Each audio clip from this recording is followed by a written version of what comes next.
Jaya Radha Madhava Kunja Bihari.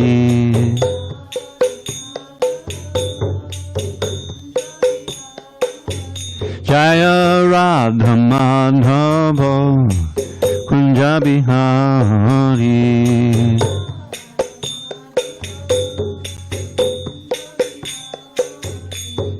Gopi Jana Vallabha Girivardhari.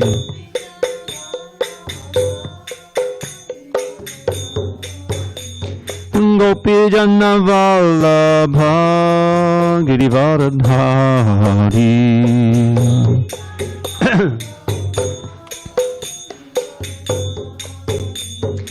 Yashodanandana Bhajana Randana.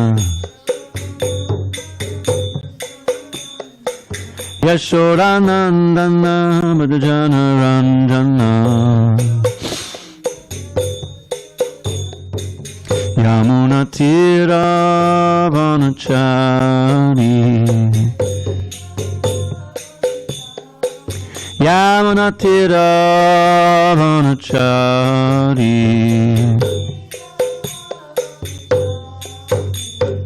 Hare Krishna, Hare Krishna, Krishna Krishna, Hare Hare, Hare Rama, Hare Rama, Rama Rama, Hare Hare.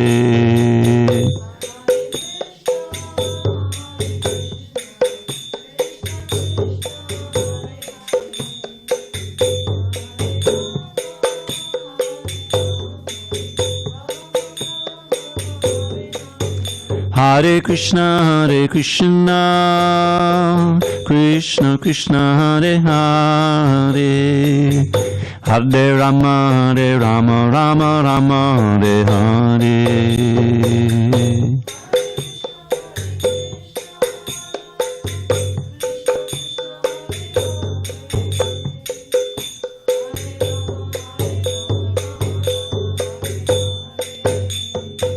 Hare Krishna, Hare Krishna, Krishna Krishna, Hare Hare, Hare Rama, Hare Rama, Rama Rama, Hare Hare.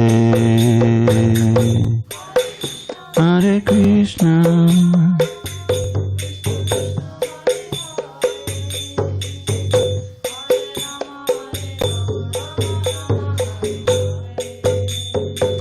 Jaya Radha Madhava Kunja Bihari.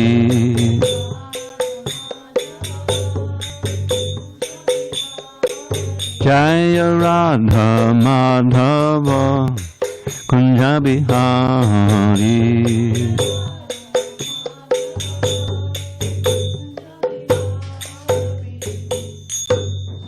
Jai Om Vishnupad Paramahansa Padavajikacharya Ashtottara Shri Srimad, His Divine Grace, Srila A.C. Bhaktivedanta Swami Prabhupada Ki Jai. ISKCON BBT Founder Acharya Srila Prabhupada Ki Jai. Jai Om Vishnupad Paramahansa Padavajikacharya Ashtottara Shri Srimad, His Divine Grace, Srila Bhakti Siddhanta Saraswati Thakur Ki Jai. Ananta Koti Vaishnavin Ki Jai. Namacharya Srila Haridas Thakur Ki Jai. Srimad Bhagavad Gita Ki Jai. Samaveta Bhakta-vrinda Ki Jai. All glories to the assembled devotees. All glories to the assembled devotees. All glories to the assembled devotees. All glory to Shri Guru and Gauranga. And the assembled devotees includes our guests on YouTube, online. Thank you for joining us from different corners of the North American continent.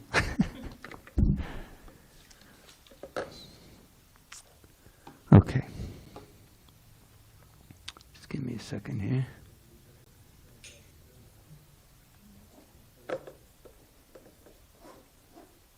All right. Om Namo Bhagavate Vasudevaya. Om Namo Bhagavate Vasudevaya. Om Namo Bhagavate Vasudevaya. Okay. On this 14th day of October, 2024 in San Diego, we're reading from Srimad Bhagavad Gita as it is, translation and commentary by His Divine Grace, A.C. Bhaktivedanta Swami Prabhupada. And we're in chapter 13, Nature, the Enjoyer, and Consciousness. Text number 8 through 12. Beginning on page 537, I think we'll... How far did we get? 10? 8, 9, 10, huh? No. All right. But how about in the purport? Yeah, I know, but I took it off. The last paragraph, I think, right? Oh, okay. Yes, that's the last paragraph from page 541 we'll be getting at. Okay. So that's detachment. That'll be, yes, yes, you're right. All right, we're going to chant text 10, text 10 on the top of 538. Asaktir anabhishvanga putra dara grihadishu nityam cha samachittatvam ishtanistopapattishu asaktir anabhishvanga putra dara grihadishu nityam cha samachittatvam ishtanistopapattishu asaktirana bishvanga putradara grahadishu nityam cha samachittatvam ishtanistopapattishu asaktirana bishvanga putradara grahadishu nityam cha samachittatvam ishtanistopapattishu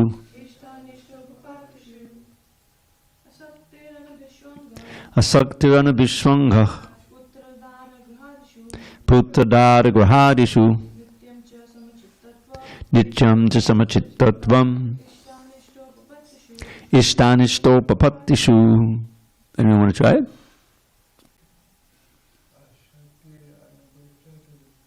Asaktir anabhishvanga putradara grahadishu nityam cha samachittatvam ishtanistopapattishu. Asaktir anabhishvanga putradara grahadishu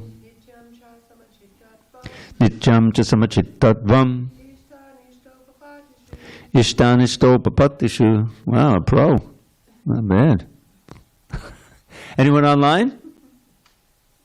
Asaktirana Vishvanga Asaktirana Vishvanga Putradara Grahadishu Putradara Grahadishu Nityam Cha Samachittatvam Nityam Cha Samachittatvam Ishtanistopapattishu Ishtanistopapattishu. Dr. Chad. Haribol. That's you. Haribol. So what's the prognosis? We'll see you soon? Well, I will be back next week on Tuesday. So okay. A week from tomorrow. We'll be counting the days. You sound better. I'm looking forward to being back. Good, Hare good. Krishna. Haribol. All right, so I'm just going to read the whole translation. Well, we'll do the word to word. We'll do the word per words for this one, and then I'll read the whole translation. Asakti. Okay. Asakti, being without attachment. Anabhishvanga, being without association. Putra, for son. Dara, wife. Griya, adishu, home, etc. Nityam, constant. Cha, also. Samachittatvam, equilibrium. Ishta, the desirable. Anishta, the undesirable. Upapattishu, having obtained.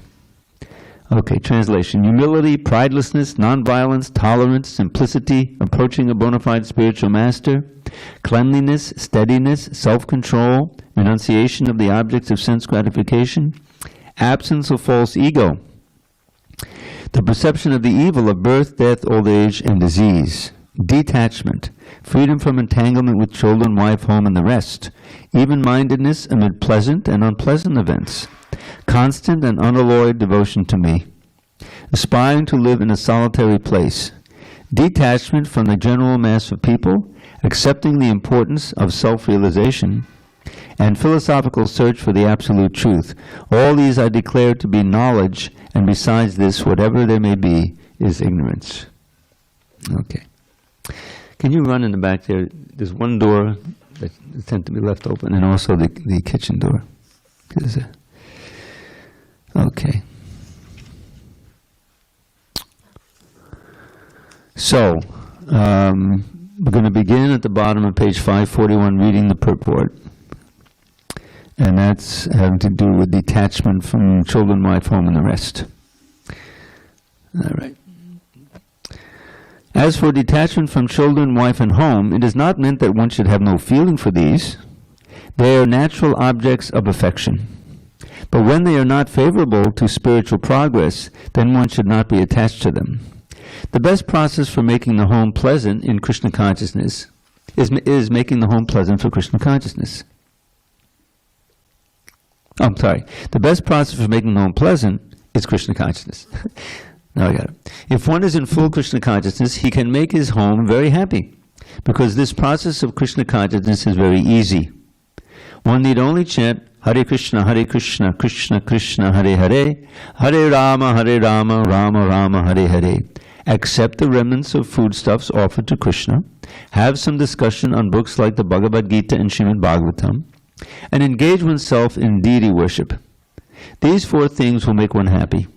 One should train the members of his family in this way. The family members can sit down morning and evening and chant together, Hare Krishna, Krishna Krishna, Hare Hare, Hare Rama, Rama Rama, Hare Hare. If one can mold his family life in this way to develop Krishna consciousness following these four principles, then there is no need to change from family life to renounced life. But if it is not congenial, not favorable for spiritual advancement, then family life should be abandoned. One must sacrifice everything to realize or serve Krishna, just as Arjuna did. Arjuna did not want to kill his family members, but when he understood that these family members were impediments to his Krishna realization, he accepted the instruction of Krishna and fought and killed them. In all cases, one should be detached from the happiness and distress of family life, because in this world one can never be fully happy or fully miserable. Okay. All right, so that's the verse we read. And Om Jnana Timirandasya Jnanandana Shalakaya Chakshu Unmidatam Mena Tasmai Shri Gurave Namaha. I was born in the darkest of ignorance, but my spiritual master Srila Prabhupada opened my eyes with the torchlight of knowledge. I offer my humble obeisances unto him and all members of Sri Parampara. So, Krishna is going through, and he's giving us these, I think, 20 different elements. And they're called elements of knowledge, but many of them are simply character traits or activities we need to perform, or detachment, in order to have a very firm foundation for developing Krishna consciousness. And actually the next verse describes it, the whole purpose of it. Mayananya charananya yogena bhaktirava vicharani, describing pure devotional service. But let's discuss this important idea of detachment. So, the whole Vedic culture is meant to bring one to the stage of realization, I mean traditionally. And there was a certain way of organizing society, Varnashram Dharma. Prabhupada would emphasize it sometimes, and it's mentioned several times here in the Bhagavad Gita. Krishna says, Chatuvarnya Maya Srishtam Guna Karma Vibhagasha. I created this system of the four ashrams and the four varnas, which I'll go through in a minute, Chaturvarnya guna karma vibhagasa tasya kartanam abhiman vidya kartanam abhiman. Although I created it, I'm not attached. I'm not conditioned by that or affected by the creation. So what are these 4 varnas and 4 ashrams? So the 4 varnas are the different social orders for the smooth functioning of society. At the top is meant to be the Brahmins, and the qualities are delineated in summary in the 18th chapter. Satyam, Saucham, cleanliness, truthfulness, self-control, religiousness. I think it goes like that. And then there's also the Kshatriyas, and they are meant to be take instruction from the genuine Brahmins. The Brahmins are meant to be the head of society. They live very simply. Prabhupada said the strength of the Brahmins is in their renunciation. They can't be bought off. There is a famous Brahmin called Chanakya Pandit, who I think was the advisor to Chandragupta, if I'm not mistaken, a main king. And he lived very austerely. He wrote something called the Chanakya Shlok, which Prabhupada studied as a child. Maybe it was traditional, or it still is traditional. They're mostly moral codes, you know. But they provide a nice foundation for development in Krishna consciousness, self-control, you know, and all things like that. So Prabhupada tells a story that one time the king came to visit Chandragupta, and he asked him advice, and Chandragupta gave the advice, and he was arguing with him. You know, he said, I don't know about that. What do you know? He said, okay, I quit. In other words, the king, it wasn't that the king had bought him out, you know.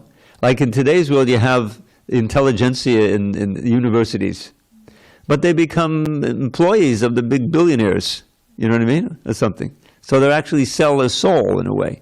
And it can be really scary. I remember when I was a kid, growing up, and I remember reading, I mentioned this all the time, Life magazine, this color magazine, a lot of pictures. There was 2 big magazines, Life and Time. Time is still going on, although the internet is killing it. But Life is long gone. You know, when the TVs came out and they could see all the pictures on the TV, forget Life magazine. But I remember Life magazine. I remember seeing an ad for cigarettes. You know, you used to be able to advertise the cigarettes. I don't know if they can even do that anymore on TV. But there was a doctor there in the ad. And he was supposedly he was at least dressed as a doctor, you know. And he was supposedly being quoted that there's no conclusive evidence that cigarette smoking is harmful to your health. You know, you need you need some scientific evidence. You can just smoke for a few, you know, even for a little while, and I can't even climb the stairs anymore like I used to. So, but they would sell themselves out. Real doctors would give their names. And so it took a long time to finally overcome this, because they have all the money, you know, the big companies, and they can buy this and buy that, buy the intellectuals. So that's exactly what the Brahmins are not meant to be. By living austerely and being satisfied with little, they can give honest advice even to the powerful kings, and, you know, unless the kings are out and out demons, you know, and arrest them or, you know, kill them, then they'll have an influence, and they'll be able to actually control the Kshatriyas. And the Kshatriyas are meant to be also pious and learned, so that just like we have such, you know, Rajarshis. Rajarshi means they're a combination of kings, Raja, and Rishi. Rishi means the sage. So you had King Parikshit, you know, and you had, of course, Yudhishthir and Bharat, and throughout the literature. These great kings, and Prithu, they were great managers, but also they were very great devotees, you know. And that's the real combination you want. And then that creates such happiness for the society. And the demigods also, you know, they give rain at the right time, not too much, not too little. In other words, they're also very happy. So that's the idea. So you have the Brahmins on top, who are most important because they're the brain of like the social body. You know, Kshatriyas are the arms, the Vaishyas probably said are the belly. Somehow they're described as the thighs, but anyway, it makes more sense that they're the belly because they feed everyone. They're the ones who do the cow protection and so forth. But anyway, and then of course the Shudras, the feet. they're also important to do all the manual labor.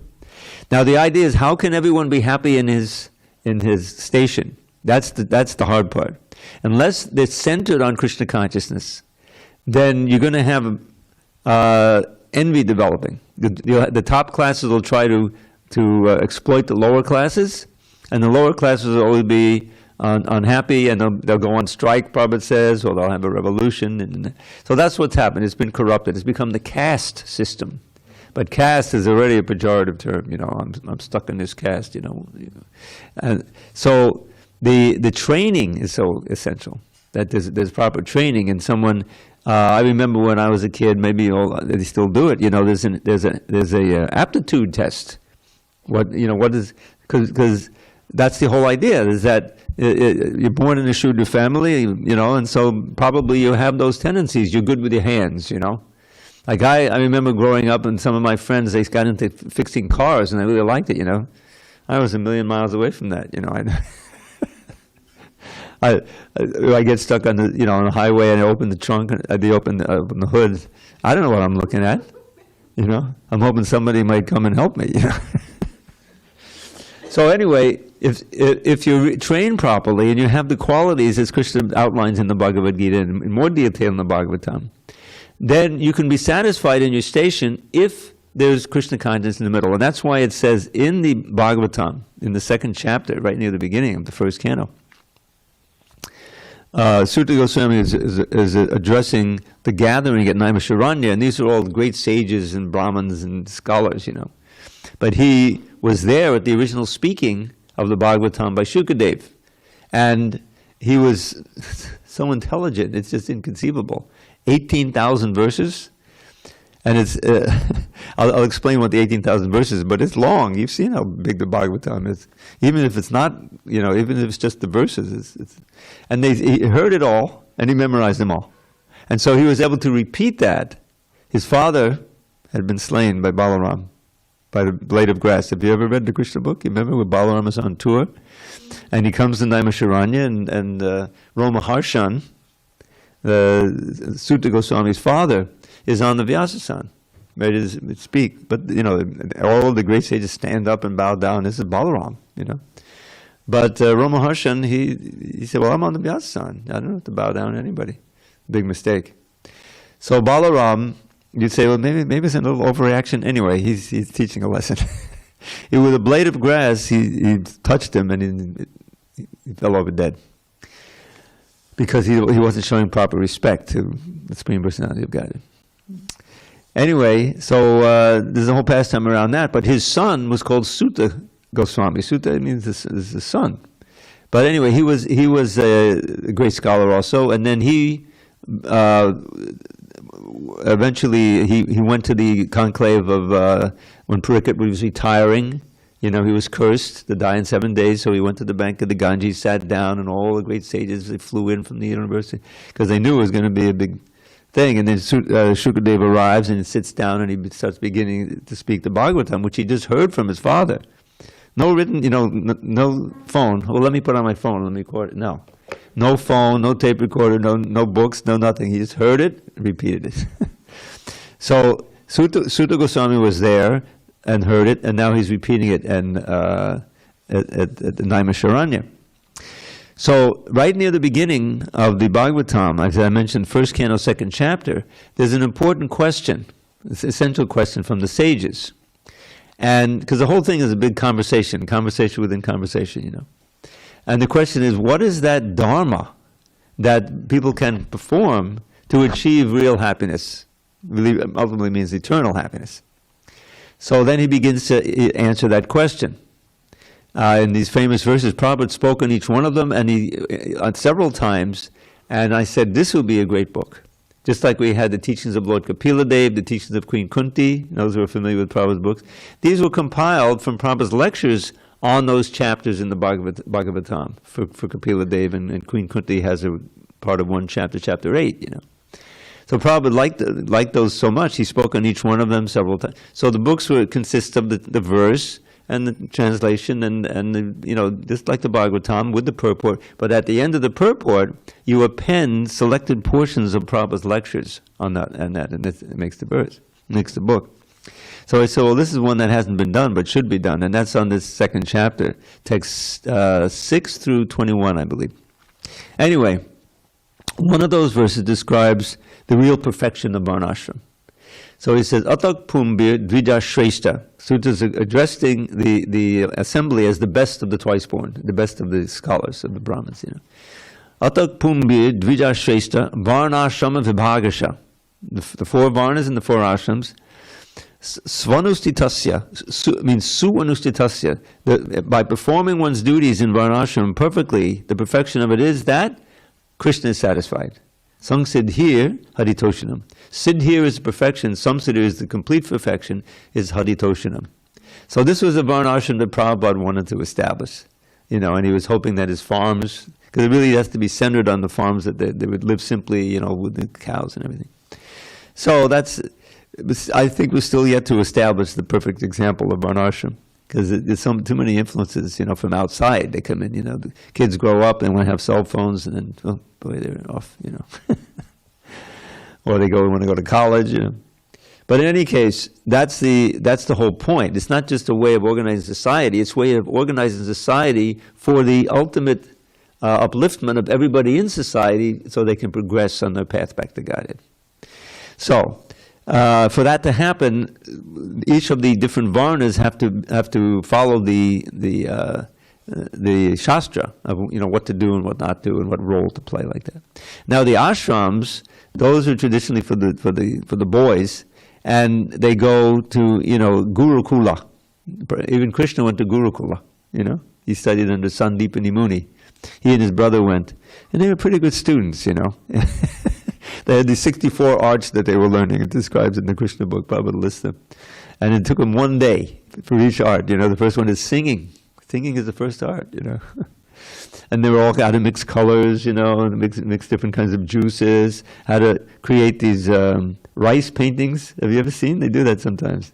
Where it's an art, where you just take rice and you dye, you know, the hard, and then you put it usually in the front of a temple, you know, on the sidewalk. I remember going in L.A., it was Janmashtami or something, and they a nice congregation, they made these nice paintings and put.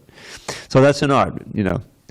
Anyway, so Krishna and Balaram, they were really good students, you know, and they learned one art per day. And then after they were done, the 64 days, so they said, well, you're my best students, you know, so they wanted to give some dakshin. Dakshin is a gift, you know, you give after initiation. I remember when I get initiated, devotees usually go around with their dhotis or their chatters, you know, and get donations and give it to Prabhupada. Anyway, so does anyone remember what the dakshin was that they gave? Yeah. He had a son who had apparently drowned at the ocean, you know. And I think there was no body that was recovered. It was a little strange. But he said, I want to get my son back, if you can do it. I said, okay.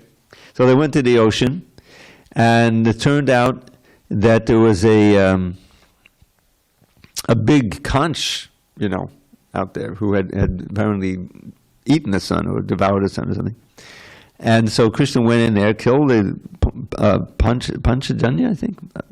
What is his conch name? I forget. I think it is. Yeah. And but the son wasn't there in the conch, you know. But he kept the conch, and that was his conch. He would blow that conch on the battlefield of Kurukshetra. So they learned from the ocean god, I think Varuna, that he was taken to Yamaloka, you know, Yamaraj. So they went to Yamaloka and they blew the conch and they called Yama. You have this son of our teacher, please give him back. So he gave him back and he took him home, and his teacher was very happy. You know, they got his son back. So that was it took, I don't know, 64 days, that was the Gurukul. But they did it as an example to show that even the Supreme Personality of Godhead, you know, as an example, goes to the Gurukul to be trained. And then they went home. But that's part of it. And Prabhupada, you know, he set that up. You know, he set up the Gurukuls. So there's so many problems with that. But the idea is that there's a place there, obviously, for family life. Otherwise, the whole society would just dry up. You know, of course, there's family life, but it has to be done in the proper way, so that you know, this is a very big concern in Vedic society. Varna Sankara. Varna Sankara means kids being born and not being raised properly. For this Garbhadan Samskara, the consciousness of the parents when they conceive the child is essential, because that attracts a certain soul of that with that consciousness.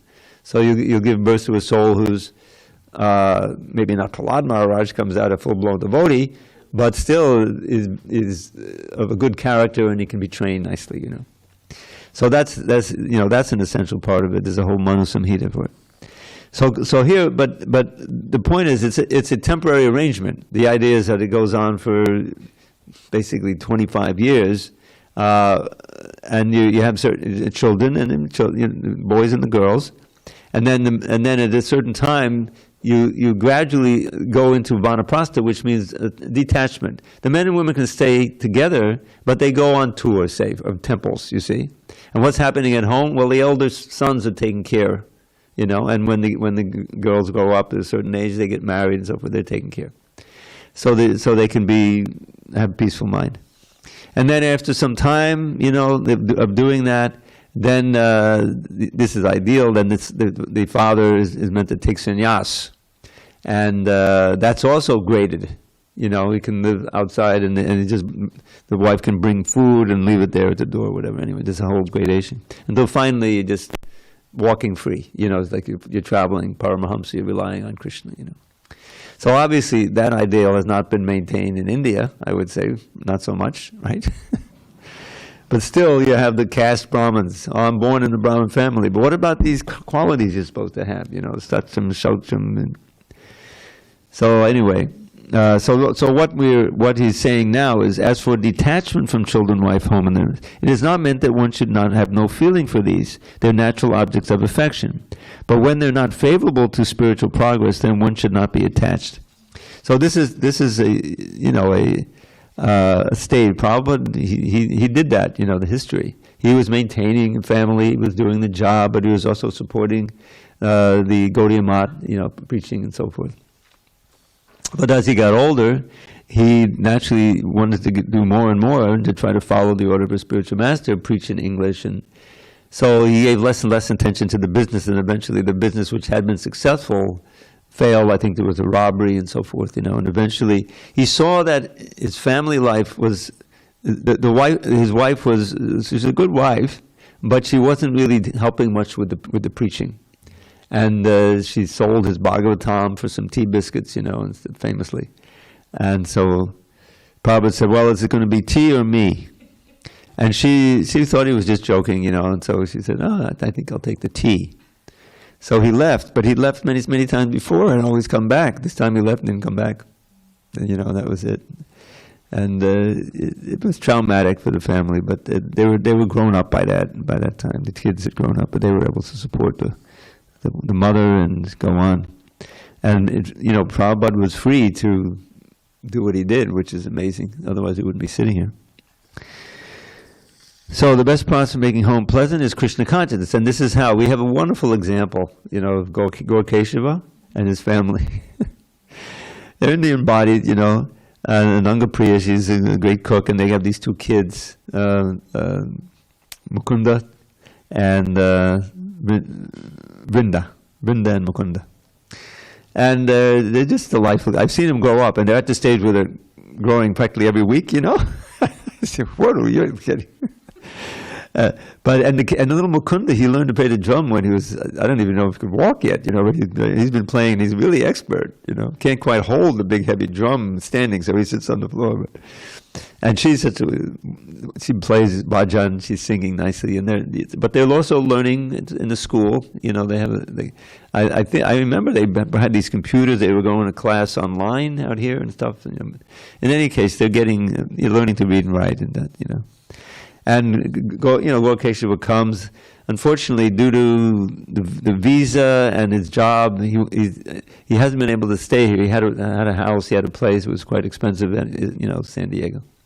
But he came. He's actually staying here for a week or so until he has to go back to Seattle. At least he's in the United States. But he gives class, very learned class, very sincere, And he can also lead kirtan, and his wife is a great cook, and she's also very learned. So, but they're giving a really good example how you can be happy in Krishna consciousness. And we visit your home, they have all these deities. They have this altar with many deities. Have you ever seen it? Yes, and he's had programs there. And we have other householders here for many, many years who support the temple and, really show a good example. So that's it. But, family can sit down morning and evening, chant Hare Krishna. And I'm sure, this is exactly what they're doing. So, but then at one point, Prabhupada says, but if it's not congenial, not favorable, one must sacrifice everything to realize or serve Krishna, just as Arjun did. All right, let's go on. We can just chant. I think we'll finish. So let's go on. We'll do the 11th verse. Mai chananya yogena bhaktirabhyavicharini vivikta desha sevitvam adati janasangsadi. Okay, so this begins, constant and unalloyed devotion to me. Prabhupada says in the purport, I think near the beginning, that this is the most important point. Constant and unalloyed devotion to me, aspiring to live in a solitary place, detachment from the general mass of people. And I think that's pretty much that verse. Adatiya janasangsati. Yeah, the next one is, okay, we'll just read that, and then let's read the purport that corresponds to that, which is what? Happiness and distress, right? Happiness and distress, this is on page 542, right in the middle. Happiness and distress are concomitant factors of material life. One should learn to tolerate, as advised in the Bhagavad Gita. One could never restrict the coming and going of happiness and distress, so one should be detached from the materialistic way of life and be automatically equipoised in both cases. Generally, when we get something desirable, we're very happy, and when we get something undesirable, we are distressed. But if we are actually in the spiritual position, these things will not agitate us. To reach that stage, we have to practice unbreakable devotional service. Devotional service to Krishna without deviation means engaging oneself in the 9 processes of devotional service, chanting, hearing, worshipping, offering respect, etc., as described in the last verse of the 9th chapter. That process should be followed. Okay, and then okay, that actually goes into the next paragraph. Naturally, when one is adapted to the spiritual way of life, he will not want to mix with materialistic men. That would go against his grain. One may test himself to see how far he is inclined to live in a solitary place without unwanted association. Naturally, a devotee has no taste for unnecessary sporting or cinema going or enjoying some social function, because he understands that these are simply a waste of time. There are many research scholars and philosophers who study sex life or some other subject, but according to Bhagavad Gita, such research work and philosophical speculation have no value. This is more or less nonsensical. Okay. According to Bhagavad Gita, one should make research by philosophical discretion into the nature of the soul. One should make research to understand the self. That is recommended here. And then the next paragraph is describing the beginning of the final verse. All right, why don't we just finish? Adhyatma jnana nityatvam tattva jnanartha darshanam etad jnanamiti proktam ajnanam yadatonyatha. Okay, accepting the importance of self-realization and philosophical search for the absolute truth. All these I declare to be knowledge, and besides this, whatever there may be, is ignorance. All right, I'm going to finish the purport here. Okay, as far as self-realization is concerned, it is clearly stated here that Bhakti Yoga is especially practical. As soon as there is a question of devotion, one must consider the relationship between the Supersoul and the individual soul. The individual soul and the Supersoul cannot be one, at least not in the Bhakti conception, the devotional conception of life. This service of the individual soul to the Supreme Soul is eternal, nityam, as it is clearly stated here. So Bhakti or devotional service is eternal. One should be established in that philosophical conviction. In the Srimad Bhagavatam 1-11, now this is that chapter I was just explaining, he's speaking from. 1 to 11, this is explained. Vadanti tat tattva vidas tattvam yajnanam advayam. Those who are actually knowers of the absolute truth know that the self is realized in 3 different phases, as Brahman, Paramatma, and Bhagavan. Bhagavan is the last word in the realization of the absolute truth. Therefore, one should reach up to that platform of understanding, the Supreme Personality of Godhead, and thus engage in the devotional service of the Lord. That is the perfection of knowledge. Beginning from practicing humility, this is going back to the beginning of the verse, Amanitvam. Beginning from practicing humility up to the point of realization of the Supreme Truth, the absolute personality of Godhead, this process is just like a staircase beginning from the ground floor and going up to the top floor. Top floor. Now, on this staircase, there are so many people who have reached the first floor, the second floor, the third floor, etc. But unless one reaches the top floor, which is the understanding of Krishna, he is at a lower stage of knowledge. If anyone wants to compete with God and at the same time make advancement in spiritual knowledge, he will be frustrated. It is clearly stated that without humility, understanding is not truly possible. To think oneself God is most puffed up. Although the living entity is always being kicked by the stringent laws of material nature, he still thinks, I am God, because of ignorance.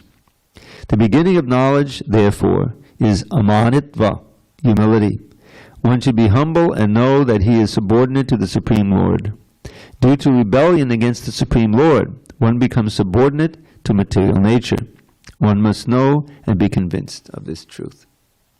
So this is a very important set of verses and beautiful purport here. Prabhupada is explaining each element. And these are, this is not the only place where there's lists like this. You go to the previous chapter, chapter 12, the last 4 or 5 verses, Krishna is giving all kinds of lists of how you can be very dear to me, right? Adveshta, Savabhuta, Maitra, Karuna, Evacha, free of envy, friendly to all, like that, So it's good to read these, because it gives us something to aspire for. You realize, okay, I want to try to develop this quality. How can I do it? By practicing bhakti. They all naturally come. So it's interesting because by chanting Hare Krishna and doing devotional service, the qualities develop naturally. And if you develop the qualities, then the chanting is tastier. In other words, then you advance more quickly. They actually help each other symbiotically. And it's important to know, just like we recite after the Tulsi Puja every morning, the 10 offenses to the holy name. Because that process of chanting is our lifeblood. That's our real rope that we can climb back to the spiritual world. So we want to know things that are favorable for it and what is unfavorable for it. And so that offenses, the main offense is inattention. Let the mind wander this way and that way. Bring it back under the control of the self. You remember chapter 6? Bring it back. So the wonderful thing about it is that we understand philosophically the name Krishna is non-different from Krishna himself. And we know that Krishna is all attractive. We can see the deity and we read about his wonderful attractive qualities, and that's the whole idea.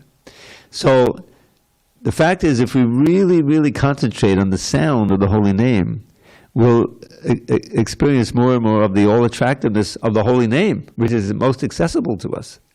And that attraction is the whole point of bhakti, to maximize that attraction.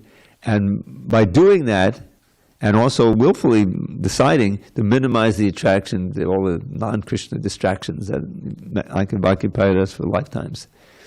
Because actually, you're never separated from Krishna. The great devotees, they see him everywhere. They say, oh, there's a tree. Oh, that's a combination of these energies, earth, water, fire, ether, and there's a soul in there. Oh, that poor soul has been standing. You look at these trees. I remember when I first came to San Diego. These are like kind of fake coconut, right, trees? Because if they're real coconut trees, it'd be danger. You'd have to have a whole ring out there because you stand under them, one comes down from that height, But the poor trees, I was thinking, there they are. They're standing so long, and they can't go anywhere, and they get blown, and then some of their leaves come down, and everything. But each of those souls in those trees did something that made them become a tree, And so there, you're seeing Krishna. If you're seeing through the eyes of the Bhagavad Gita, then you're actually Krishna conscious. You say, okay, Krishna explains earth, water, fire, ether. I see, that they're all spread out here, and to understand, well, this is there's so much, in San Diego, there's so little rain that you often have, like we had a lawn where I was living the first, 10 years, and then they had to water it. They had this little fountain system, whatever they had, for it. But finally, they said, this is too hard, so they just put rocks. Now there's just rocks there, Sometimes you see a lawn, oh no, but it's like it's fake grass, you see. But then when you see a real lawn, because sometimes there's also foliage, desert foliage, and you see, wow, there's living entities in each one of those blades of grass, and you can see, well, there's a living entity, and there's also the super soul. And it's just like that vision is like amazing, and there's no place where Krishna isn't manifest, and to maintain that. And Prabhupada, by his purity, he was always seeing like that. There's a verse, he would quote a verse from the CC, which I don't have memorized, but it basically means a pure devotee, a Mahabhagavat, when he sees a tree, he doesn't just see the tree, he sees Krishna. Because like that, there's a soul in there, the super soul is there, and the energy is the energy of Krishna, and he's living it out, and eventually he'll, graduate from that and become something else. So that, and being present with Krishna and doing something to please Krishna, and for the mission of saving the souls, which is most pleasing to him, which he says at the end of Bhagavad Gita. There's no devotee more beloved of me than those who are working to spread my message. Famous verse, which I forget the Sanskrit. Nachatasma manusheshu kṛṣṇa me priyakritama. So the Prabhupada gave it. You walk off the street and you say, oh, I can stay until about 6 o'clock. Okay, do the pots, Bhakta John. All right, I can wash the pots. And that's so pleasing to Krishna. You're helping maintain the temple and feed the devotees. And the result is that, hey, that was fun. Let me go back there to that temple. Krishna's like giving you, yeah, go back. So many devotees are made by that.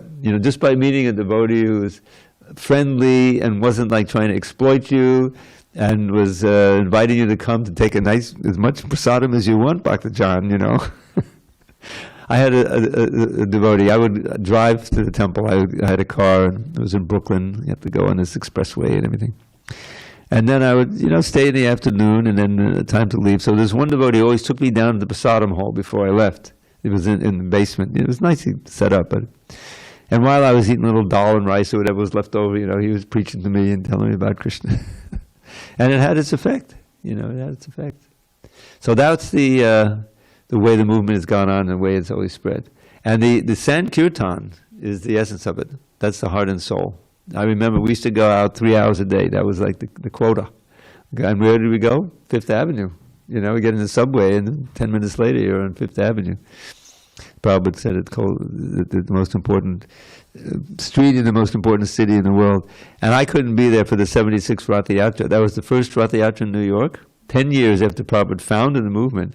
The whole thing, the 3 big carts constructed by Jayananda. There was a whole adventure because the night before, the Friday before the Sunday, I think it was, that night, they're right next to the Hudson River, or the East River, and there was these gusts coming off, and it blew down on Balaram's cart. The whole canopy was all broken and everything. Jai said, well, I guess we're going to have 2 carts. But there was a devotee named Maheshwar, who's been up in Ojai for a long time preaching. If you ever see the T-shirts or the hats, and especially the little umbrellas with Jagannath on it, he's the one who did all that paraphernalia.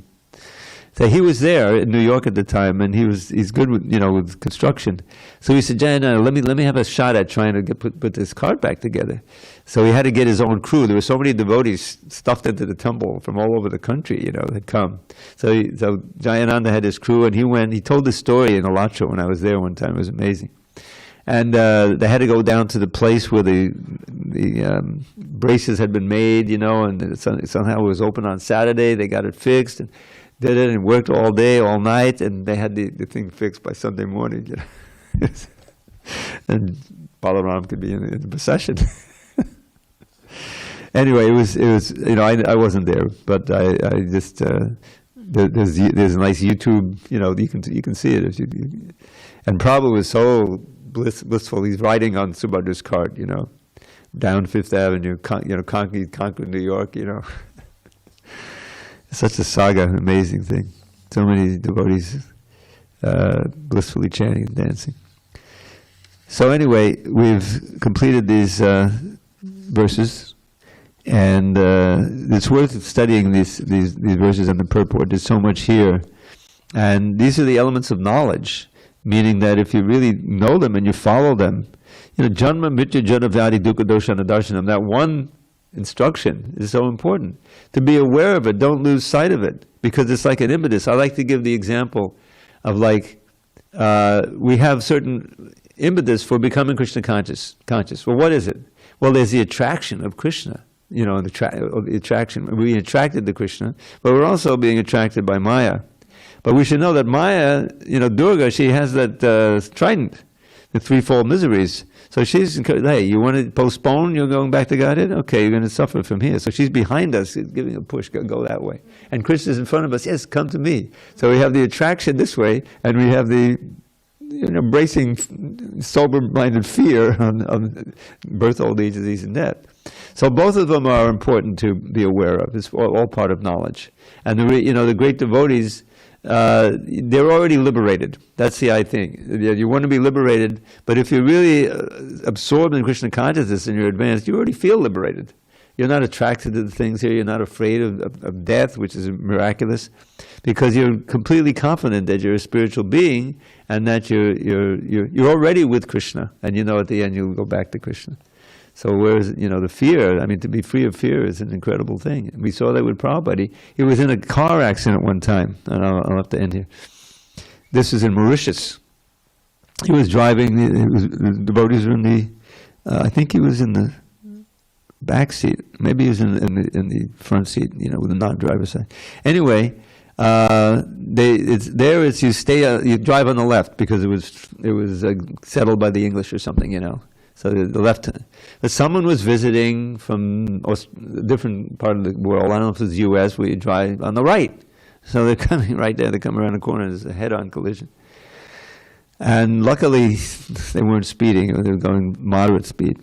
But Prabhupada, those who were in the car, no one was seriously injured. They remember seeing Prabhupada. Before the crash came, he braced himself with his cane, as if he could understand, okay, it's coming, This is gonna be. And, the devotees, when they bent back, the car was damaged, but they were able to get back to the camp, and the devotees were freaking out, is Prabhupada okay, But somehow, he faced that danger, and so many things. And they just pushed on, somehow opened this new temple, because he had devotees from all over the world asking, will you please come to our temple? So he said, no, I think I'm just going to stay in Vrindavan and write, but he never could do it. He said, I have to go. So it's just and reading about, Prabhupada's adventure can really inspire us to break through our barriers and struggle yet to be sincere, because we're very fortunate to be part of this movement. All right, it's almost 10 after, but there's time for at least a little poem. What do you think? Okay, take a vote. I think it's unanimous. I assume it's okay with you out there. Let's see, one I haven't done. All right, this is the first verse of the Tribhangi Chanda Stava. This is by Rupa Goswami, which I discovered in Stavamala many years ago. Yamalajana bandana mashata bandana mahigandana ganalasa badam pashupada padandana babasita kandana matisundana manabindakadam. Vratigo bavadujana vidichita pujana mudukujana namavenudadam smadanama vitakshana makalabalakshana tanulakshana matidakshitadam. Even the Sanskrit is far. You broke the two Himalayan trees, you love to delight your pure devotees. You crushed the pride of the Kali snake with your prancing dance in the Yamuna lake. You're the cowherd's prince and the life and soul. To serve you with love is their only goal. In the caves you meet the gopis fair and enjoy sweet loving pastimes there. You're dashing, clever, and most debonair. Your lotus hands give blessings rare. To worship you again and again is the way of the wives of the cowherd men. When the gopis hear the flute you hold, their passion grows 1,000-fold. Of amorous joking, you're the king. Indeed, you're skilled at everything. And then it goes on. You can see how absorbing that can be, you know. I'm telling you, if you learn the Sanskrit, you know what it means. It's a total absorption. Yamalaj, it's just like having a video. Who needs a video? You know, Yamalaj in the bund and the mash at the dungeon. This is Goswami. This is Rupa Goswami writing, and they would meet at Radha Damodar, and they would all share their, all those Goswamis. They would share what they'd written that day. You can imagine Rupa Goswami. Oh, listen to the one I wrote. And there's Sanatan there, and Jiva, and Raghunath. But oh yeah, how do you do? Who needs anything else? All glory to Srila Prabhupada. Haribo.